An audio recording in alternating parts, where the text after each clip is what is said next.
एक सवाल जो हमेशा हमारे दिमाग में आता है, क्या हम यूनिवर्स में अकेले हैं? क्या पृथ्वी के अलावा भी कहीं और जीवन है? और अगर है तो कोई हमसे मिलने क्यों नहीं आता है? क्यों कोई एलियन प्रजाति हमारे सामने नहीं आती है? क्योंकि इतने बड़े यूनिवर्स में अकेला होना ही डरा देने वाली बात है। अगर किसी वजह से अर्थ खत्म हो जाती है तो इस यूनिवर्स को ऑब्जर्व करने वाला ही कोई नहीं बचेगा। और फिर इतनी बड़ी क्रिएशन का क्या मतलब बनता है जब उसे देखने वाला ही कोई नहीं है? आप बने रहिए इस वीडियो में मेरे साथ, मैं हर सवाल का जवाब बहुत डिटेल में दूंगा। पहले एलियन होने की प्रोबेबिलिटी देखते हैं। अगर हम अपनी मिल्की वे को देखें तो उसमें बिलियंस ऑफ स्टार्स हैं और लगभग हर स्टार के पास अपने कुछ प्लैनेट्स जरूर हैं। यानी कि हमारे मिल्की वे में प्लैनेट्स की संख्या स्टार्स से भी कहीं ज्यादा है। और अगर अब हम बात कर ले अपने यूनिवर्स की तो उसमें लगभग 2 ट्रिलियन से ज्यादा गैलेक्सीज हैं और उसमें कई गैलेक्सीज तो मिल्की वे से भी ज्यादा बड़ी हैं। तो अगर आप प्लैनेट्स की संख्या निकालेंगे तो वो कई 100 ट्रिलियंस होंगी। और जब हमारे मिल्की वे में ही अर्थ जैसा एक ऐसा प्लैनेट मौजूद है जिसपे लाइफ है, तो मिल्की वे से ज्यादा बड़ी गैलेक्सीज में तो और ज्यादा ऐसे प्लैनेट्स होंगे जिसपे जिंदगी होगी।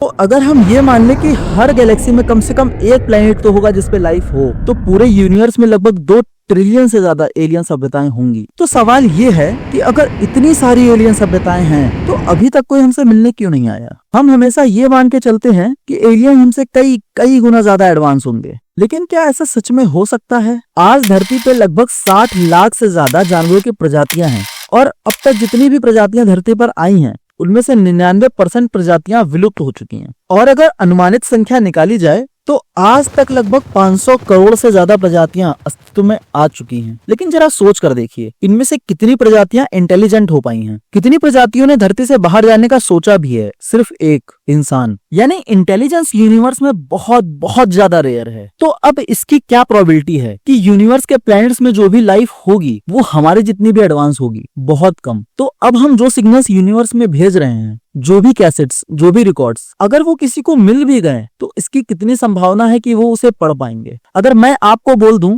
कि जो भी मैसेजेस साइंटिस्ट यूनिवर्स में भेज रहे हैं वो आप डिकोड करके दिखा दो, तो शायद आप भी उसे डिकोड नहीं कर पाओगे, क्योंकि यूनिवर्स की कोई एक कॉमन भाषा नहीं है और शायद वो किसी और प्रकार के सिग्नल्स इस्तेमाल करते हो। लेकिन अगर यूनिवर्स में हमसे कम एडवांस या हमारे जितनी एडवांस सिविलाइजेशंस हैं तो इसकी भी बहुत ज्यादा प्रोबेबिलिटी है कि हमसे भी कई गुना ज्यादा एडवांस सिविलाइजेशंस भी होंगी। तो सवाल ये है कि कोई हम तक पहुंच क्यों नहीं पा रहा है? और अगर कोई हम तक नहीं पहुंच पा रहा है तो क्यों ना हम ही उन तक पहुंच जाएं? इसका जवाब है दूरी। हमारे सबसे करीब का तारा है प्रोक्सिमा सेंटोरी, जो हमसे करीब 4 प्रकाश वर्ष दूर है। यानी 4 साल लग जाते हैं लाइट को भी वहां तक पहुंचने में। और अगर हम अपनी करंट टेक्नोलॉजी से वहां तक पहुंचने की कोशिश करते हैं तो हमें 78,000 साल लग जाएंगे वहां तक पहुंचने में। और हमारे सबसे पास की गैलेक्सी है एंड्रोमेडा गैलेक्सी, जो हमसे करीब 25 लाख प्रकाश वर्ष दूर है। यानी कि प्रकाश को वहां तक पहुंचने में लगभग 25 लाख साल लग जाते हैं। और अगर हम वहां तक पहुंचने की कोशिश करते हैं तो हमें 4 अरब साल लग जाएंगे, उतना ही समय जितना धरती को बने हुआ है। और अनफॉर्चुनेटली हमसे जो और दूर की गैलेक्सियां हैं वहां तक तो हम कभी पहुंच भी नहीं पाएंगे, क्योंकि वो हमसे लाइट की स्पीड से भी ज्यादा तेजी से दूर जा रही हैं। तो अगर किसी बहुत दूर की गैलेक्सी में कोई एलियन सभ्यता हुई भी तो शायद ही वो हम तक कभी पहुंच पाए, क्योंकि लाइट से भी ज्यादा तेज स्पीड से ट्रैवल करना उनके लिए भी बहुत कॉम्प्लिकेटेड होगा। और हाँ, फिजिक्स के नियम हमें ऐसा करने से रोकते भी हैं, क्योंकि अकॉर्डिंग टू फिजिक्स लाइट की स्पीड से ज्यादा तेज कोई भी ट्रैवल नहीं कर सकता है। लेकिन अगर वो कोई वर्म होल टाइप की टेक्नोलॉजीज खोज लेते हैं तो शायद ये पॉसिबल हो। लेकिन हमारे लिए वर्म होल तो अभी थ्योरी तक ही सीमित है और हमें नहीं पता कि वर्म होल किस तरीके से काम करते हैं। क्या वो आपको आपकी मनचाही डेस्टिनेशन तक पहुंचाते हैं या उनकी ओपनिंग किसी रैंडम जगह पे खुलती है? हमें इस बारे में कुछ भी नहीं पता है।